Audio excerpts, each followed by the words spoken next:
morning, dear students. Myself Ditya Harchandani, your English teacher, and today I will teach you English grammar.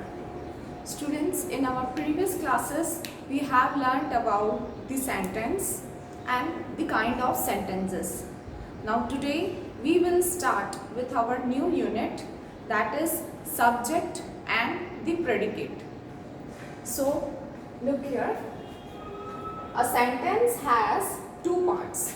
First one is the subject and second one is the predicate.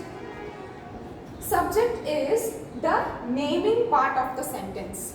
जब हम किसी का नाम लेते हैं ना, जैसे राहुल, करण, mother, dog, तो उसे कहते हैं subject. And predicate is the telling part.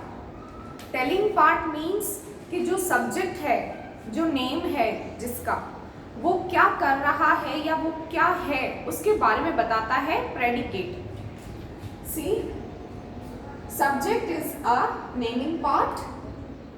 It tells who और what the sentence is about. किसके बारे में या किस बारे में सेंटेंस है वो हमें बताता है सब्जेक्ट.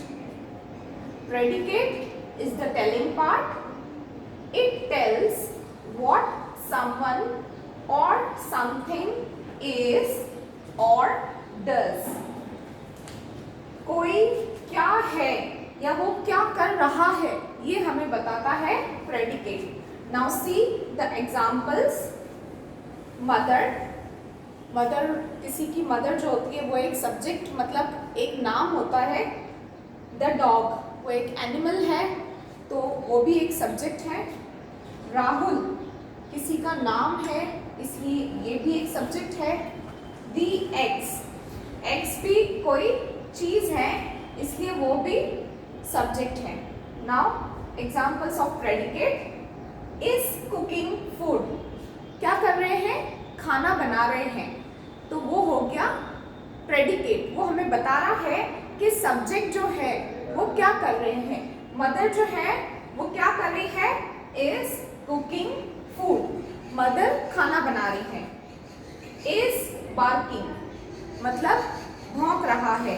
कौन भौंक रहा है, द डॉग. ये सब्जेक्ट है और ये प्रेडिकेट बता रहा है कि सब्जेक्ट जो है वो क्या कर रहा है.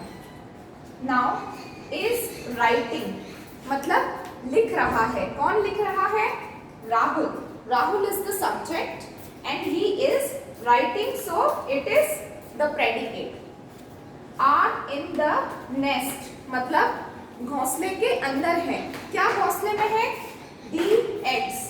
The eggs are the subject and they are in the nest. वो क्या कर रहे हैं वो हमें बता रहा है. तो स्टूडेंट्स अब हम इससे आगे इसके कुछ एग्जाम्पल्स देखेंगे. This are the examples. Now take a look. People worship and visit temples daily. लोग जो हैं वो मंदिर रोज जाते हैं और वहाँ प्रार्थना करते हैं. Now in this sentence, people are subject, worship and visit temples daily are the predicates.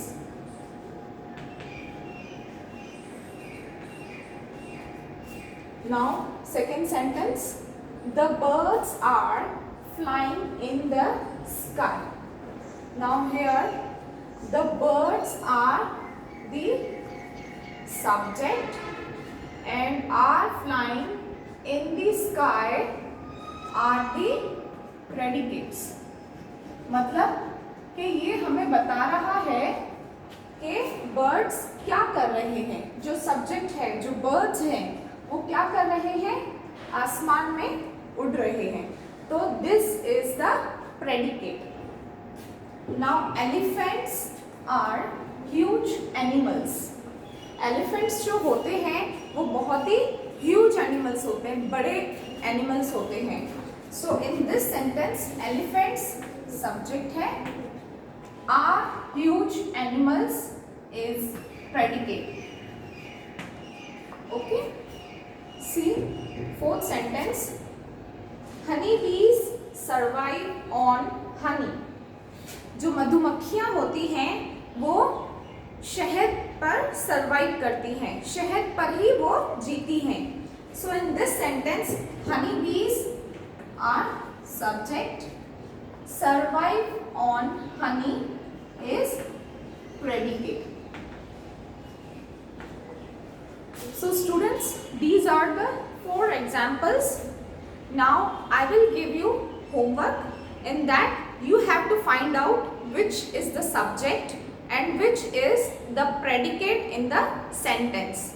Till then, take care of yourself, stay at home, stay safe and concentrate on your studies.